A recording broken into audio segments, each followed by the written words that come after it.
Hi hi, Chevalier Umbro pour vous servir et aujourd'hui on se retrouve pour une petite aventure dont je serai votre... Non, pas aujourd'hui car aujourd'hui c'est Azif qui va endosser le rôle de maître du jeu.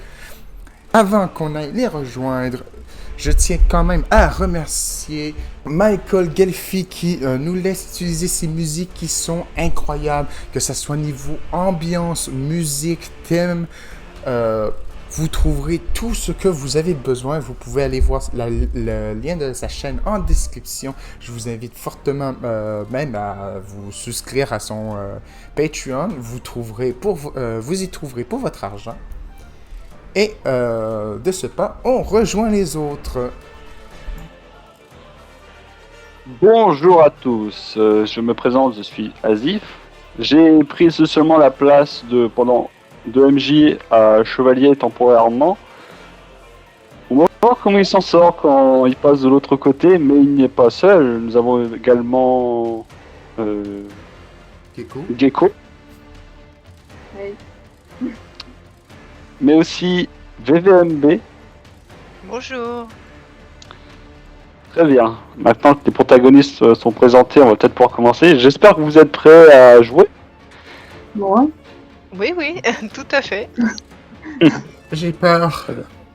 Très bien. J'ai un peu peur aussi, mais bon. Tu as raison d'avoir peur, mon cher. Je vais commencer par une légère présentation. Vous êtes dans le continent de Rimanente, plus précisément dans le royaume de Larasok, le royaume des humains. Vous êtes tous aux abords du petit village de Suif, un village humain. Nous allons d'abord commencer avec notre cher Arco. Aux abords d'un petit village dans le royaume humain de Larasok, il est actuellement nuit, aux alentours des 21h, alors qu'un orage se fait entendre, de la pluie, des éclairs. Dans la pénombre, on peut voir se dessiner une forme d'une femme avec des cornes et des sortes de sabots, également une queue de diablotin. Peux-tu présenter ton personnage, VMB ? Donc mon personnage est une tiefling, donc elle a des cornes, elle a une peau un peu un petit peu étrange, donc elle a une peau violette et en plus d'être une tiefling, elle est très colorée, elle porte des bijoux très très voyants. Et du coup, donc, c'est une tiefling donc qui a des cornes et des sabots. Voilà. Parfait. Ma chère Arco, tu es actuellement dans la forêt aux abords du village de Suif. Tu sais où il se trouve sur la carte, mais tu t'es un peu perdu actuellement. Tu es dans la forêt et peux-tu me faire un jet de perception, s'il te plaît ? Oui. Perception. Premier jet de la soirée. Ça commence.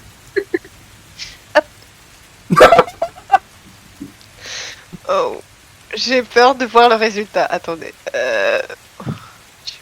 Bon. Ah voilà. Effectivement. Effectivement, ça sent pas bon.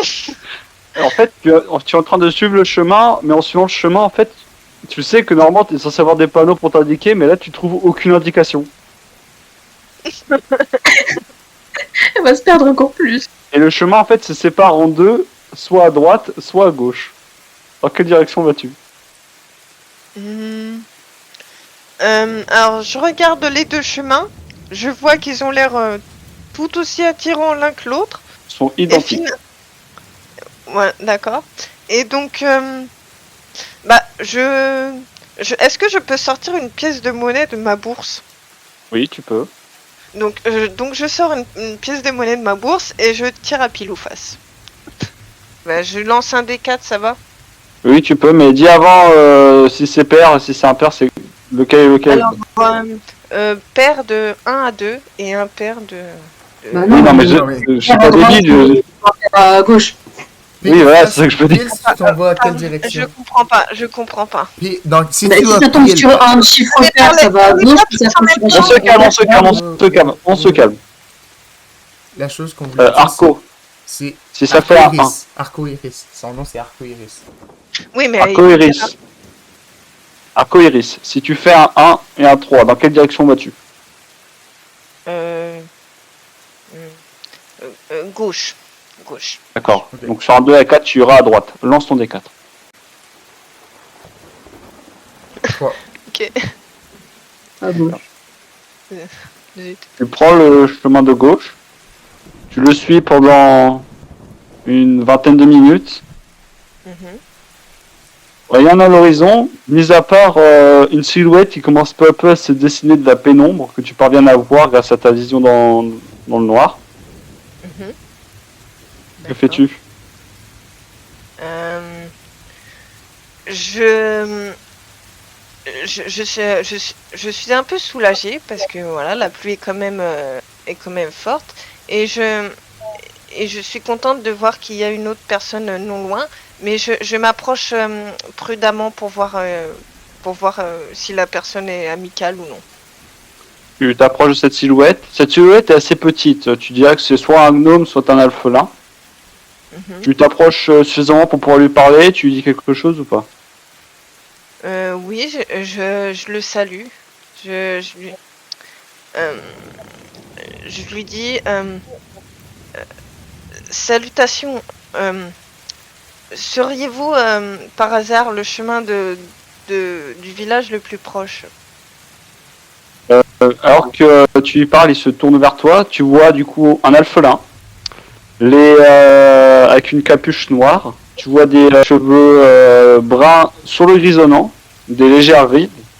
Tu remarques qu'il a un cache-œil, qu'il boite, qu'il est bossu.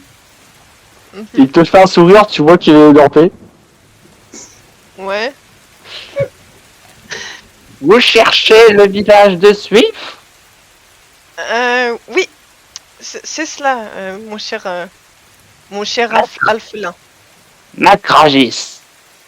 C'est mon nom. D'accord. Très bien. Vous vous êtes trompé de chemin, faut aller plus en aval. Donc il te montre le chemin que tu viens de faire. Et prendre le chemin de droite.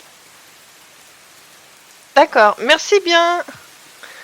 Surtout, pardon. Merci bien. Faites bon voyage. Merci. Continue à boiter dans la direction qu'il prenait.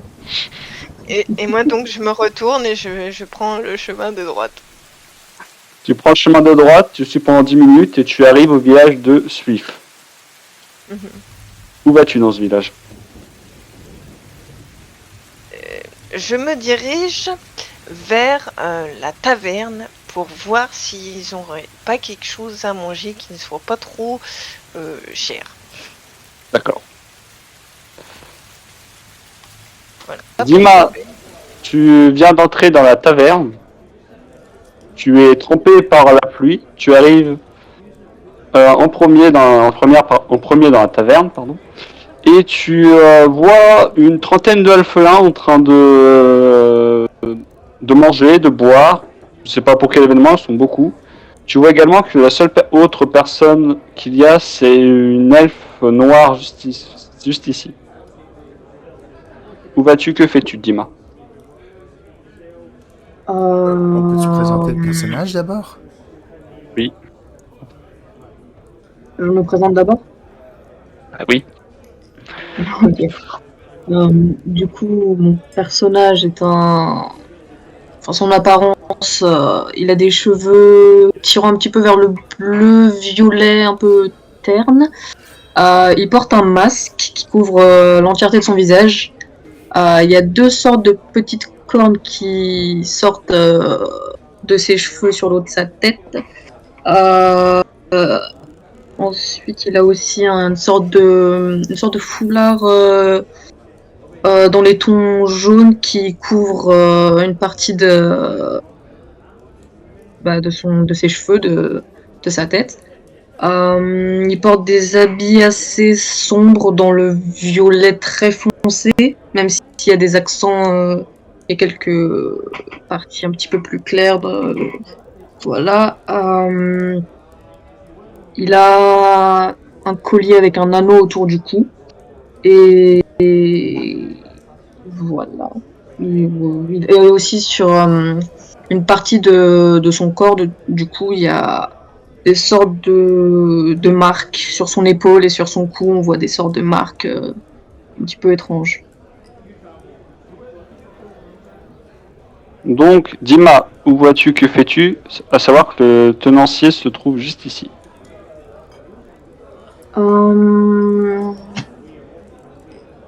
Je vais m'avancer un petit peu et je vais me poser à cette chaise-là. Juste m'asseoir là et je vais essayer d'écouter ce qui se passe un petit peu avec les alphelins, par curiosité. D'accord. Alors que tu vas pour t'asseoir ici, l'homme qui est ici, donc c'est un homme assez imposant, assez musclé, un peu la carrure d'un bûcheron.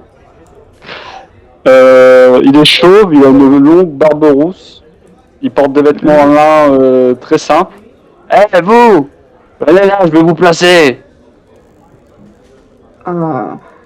Bon, ok. J'allais m'asseoir là de toute façon, mais si vous le dites. Moi Du qui coup, place ici. Je m'avance vers le tenancier un peu en traînant des pieds. Alors, allez vous asseoir là-bas et il te montre la chaise ici. Je bouge pas pendant 5 secondes à le regarder, même s'il voit pas trop mes yeux, mais après, en traînant des pieds toujours, je me dirige vers la chaise là-bas, sans dire un mot. Ok. Je te laisse déplacer ton token. Ouais. Arco, tu finis également par arriver dans la même ambiance que celui-ci, que Dima juste avant. Ben, je vais. Une fois rentré, donc je regarde rapidement je jette un regard rapide sur toute la salle, puis après je vais essayer aussi de m'asseoir du coup ici. Tu commences pareil à t'asseoir et dit vous asseyez pas là, asseyez-vous là. Et il te montre juste en face de Dima. Ok. Ben, je suis un peu surprise, mais je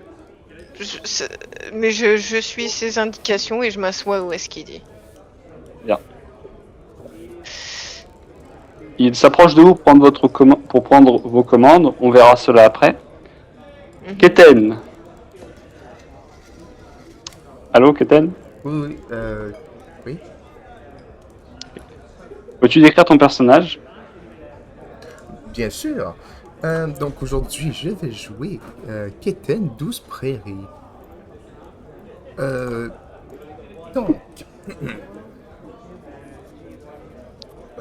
Donc, je joue Kitten, un ou une animalière papillon de nuit, dépend du moment, de 60 cm de haut.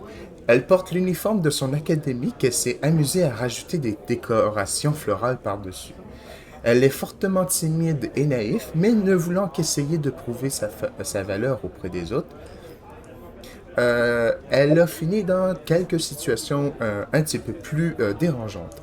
Elle est une magicienne qui a quitté son académie en douce afin de prouver qu'elle aussi peut voyager dans le monde. Et qu'elle n'est pas et quand elle n'est pas occupée à voyager, elle lit ses livres. Et bien sûr, son plat préféré sont les fleurs. Et pour ton personnage, pas le garde sa profil. J'adore la présentation. La présentation, c'est le mec qui présente tout. Enfin bref. Donc, Keten, tu te réveilles dans un lit. Tu ne sais pas où tu es. Tu es actuellement dans le noir, mais tu as vision dans la nuit. Et tout ce que tu entends pour l'instant, c'est le bruit de la salle juste en dessous. Et un miaulement, pardon. Oh non. Quand je me lève, je frotte les yeux. Je regarde autour de moi pour ne pas me rappeler qu'est-ce que je fais là. Maintenant que je me sens inquiet de savoir je suis chez qui. Et j'ai les poils qui hérissent au moment que j'entends ce miaulement. J'essaie de m'approcher de la porte, l'entrouvrir tout doucement pour essayer de détecter où pourrait se cacher cette monstruosité. Alors que tu approches de la porte, tu vois placé devant un chat noir avec des yeux brillants. Je referme la porte. Ah, il est devant la porte justement, c'est-à-dire avant que tu l'ouvres. Oh, Il il est est dans la à pièce. l'intérieur. Oui, il est avec toi dans la pièce. Bonjour. Euh, euh, je voudrais juste pouvoir sortir, s'il vous plaît. Alors que tu commences à implorer le chat, la porte s'ouvre. Tu vois une jeune femme, tu dirais à peu près 14-16 ans, blonde, les cheveux assez longs, en queue de cheval, portant pareil des vêtements très simples en lin. Vous êtes réveillé? Oui. Euh, euh, pouvez-vous, pouvez-vous me protéger de ces créatures? Elle balaye son regard dans la pièce, ne voyant pas de créature particulièrement dangereuse. J'ai une communication avec les animaux simples, je suis capable de transmettre des messages. J'essaie de timidement transmettre au chat le message. Va dehors. Alors j'aurais parié pour des animaux plus petits, mais là je vais quand même te le permettre, mais moi juste un jet de dressage. Oui, non, Oh. dressage, dressage, c'est très... Oh, oups, mauvais tableau. Dressage. Bon. Ouf, j'ai peur. Oh, On se faire, allez, zou, zou. Et en fait le chat il te regarde et il commence à se lécher. On te regarde. Alors que la jeune femme comprend ta peur de cette créature entre guillemets. Elle le prend dans ses bras et commence à le mettre dehors. Merci. De rien, je crois. Où suis-je? Je me souviens pas. Excusez-moi. Mon père vous a trouvé il y a quelques heures dans la forêt évanouie. Vous êtes dans le village de Swift, dans la taverne du sanglier Brian. Suif. est-ce que je connais Suif? Fais-moi un jet d'histoire. On va voir si mes études ont servi à quelque chose. Apparemment, non. Alors, J'ai étudié les plantes, pas les villes. ah oui, non mais t'es dans le royaume nain, dans le royaume de Vorm. C'est étrange de voir une humaine dans ce royaume nain.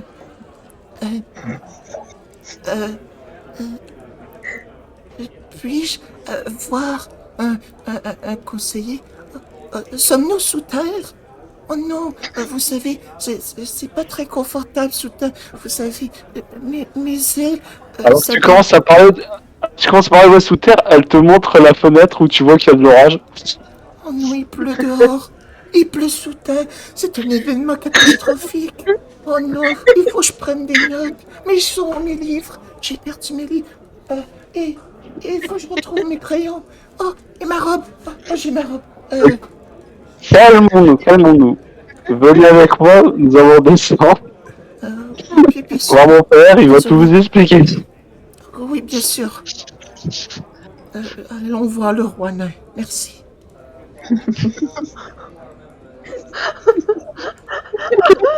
Je suis désolée, mais j'en peux plus, j'en pleure. Ah, c'est parfait. Donc, tu descends les escaliers. Tu descends, pardon, les escaliers. Oh, putain. Et tu vois une trentaine de gnomes dans la salle. Dima qui est un humain, une tiefling, et également une elfe noire ici. Ils sont très grands, les nains ici.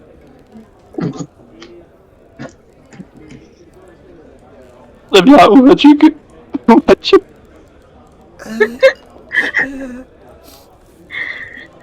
vais m'approcher des... Non. Euh, je... Ben, ça doit être vu, considérant qu'ils ont à peu près la même taille que moi. En fait, même un peu plus grand. Euh, je, je vais essayer de m'approcher d'eux en regardant les géants autour de moi. Tu t'approches des gnomes et tu vois qu'ils boivent, ils chantent. Tu entends des conversations et tu comprends assez vite qu'en fait c'est pour fêter le mariage d'une certaine Liru, d'un certain Liru pardon, et d'une certaine Mila. Ça doit être des royautés nains, je les connais pas.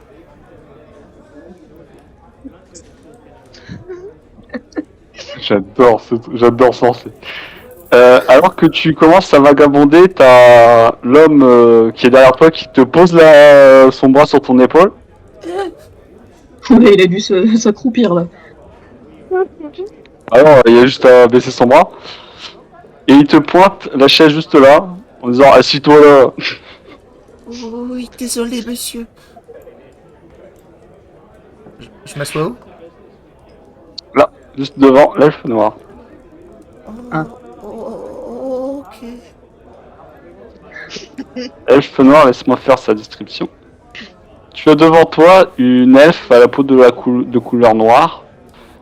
Elle a des vêtements, un long manteau en cuir, des vêtements assez travaillés, assez fins. Elle a des longs cheveux blancs, pardon, avec des mèches roses. Elle porte également diverses boucles d'oreilles à ses oreilles, en forme de petites dagues et de petits boucliers, pardon. Et elle porte également une bague dans laquelle qui représente une épée longue. Keten est assis nerveusement en face de la grande elfe noire devant elle. Et elle, Ah. elle enfuit son visage dedans la fourrure rougeâtre autour de son cou. Espérant pouvoir cacher ses yeux, son visage gêné en face de ce géant. Vous remarquez également qu'à la table ici, il y a un gnome qui est affalé, la tête entre ses bras. Et tu vois, vous comptez, il y a à peu près 5-6 chopes vides. Il est actuellement en train de dormir, vous l'entendez ronfler. Il a trop bu celui-là. Attends, où est-ce qu'il est, pardon? J'ai pas vu. Ici. Là. Ah oui, d'accord. Parce que je vois pas le token du truc. J'ai pas passé tous les tokens, ça ferait beaucoup trop à gérer après. Ok. Très bien. Dima et Arco, qu'est-ce que vous commandez?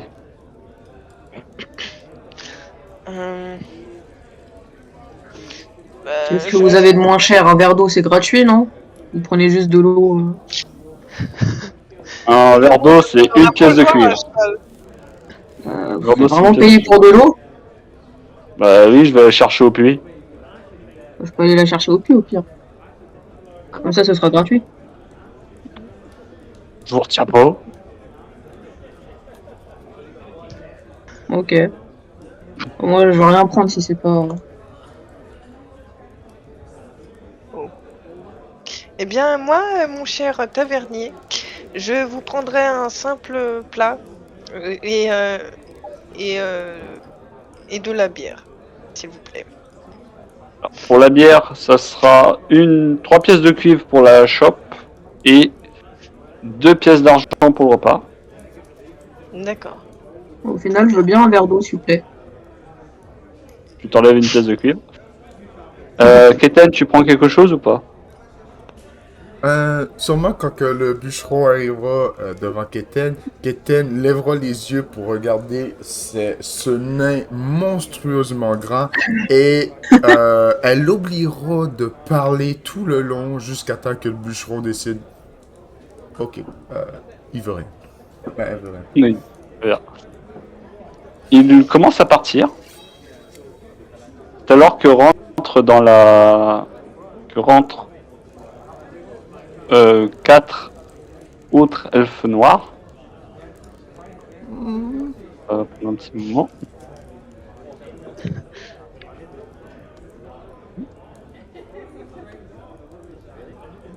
Quelques déchets. Voilà. Entre 4 elfes noirs avec des pareil, des capuches noires, des vêtements en cuir.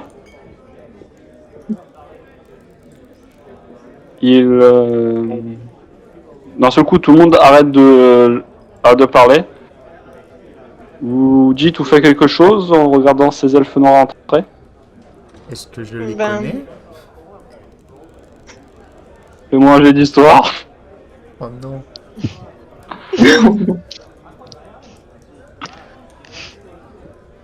Euh, Non, tu les connais pas. ok. Est-ce que j'ai déjà entendu parler d'un groupe d'elfes noirs habillés en cuir ou quoi, une sorte de truc Fais-moi un jet d'histoire aussi. Une petite seconde.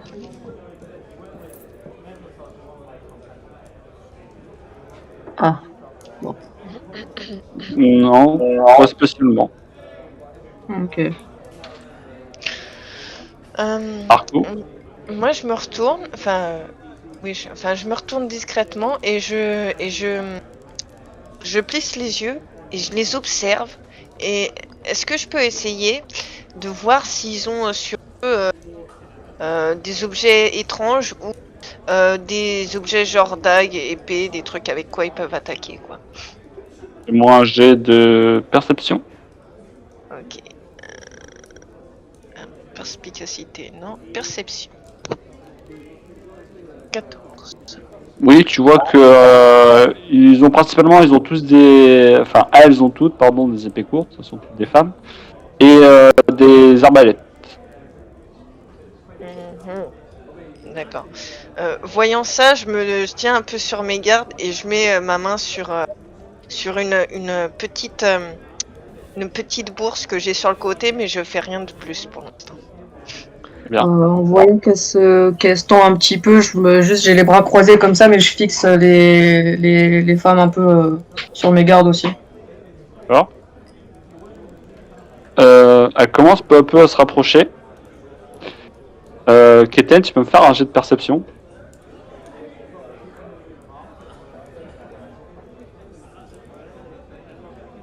Keten. Oui, pardon. Je suis pas en train de faire ça.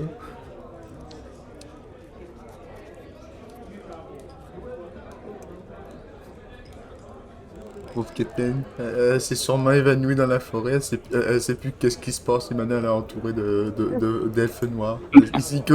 Elle comprend plus. D'elfes noirs et de nains géants. Il y a Ouais. des nains géants partout. Non, il n'y a rien qui te choque, mon cher Keten. Et alors qu'une elfe noire s'approche, elle s'approche de l'autre elfe noir qui est devant toi, Keten. Excusez-moi, nous ne sommes pas déjà vus. L'elfe noir en face de toi commence à te... La regarde, pardon. Non, il ne me semble pas. Elle passe sa main près de son cou. Commence à tirer une étrange chaîne dans laquelle est visible le symbole d'une couronne percée d'une flèche. Donc Keten, toi tu vas voir forcément, t'es devant. Dima et Arcos, vous pouvez me faire un jet de perception pour voir si vous la voyez ou pas. Ok. Oui. Petite seconde. Alors, Arcos, tu la vois. Oh. En la voyant, pouvez-vous tous me faire un jet d'histoire? Ok. Ok.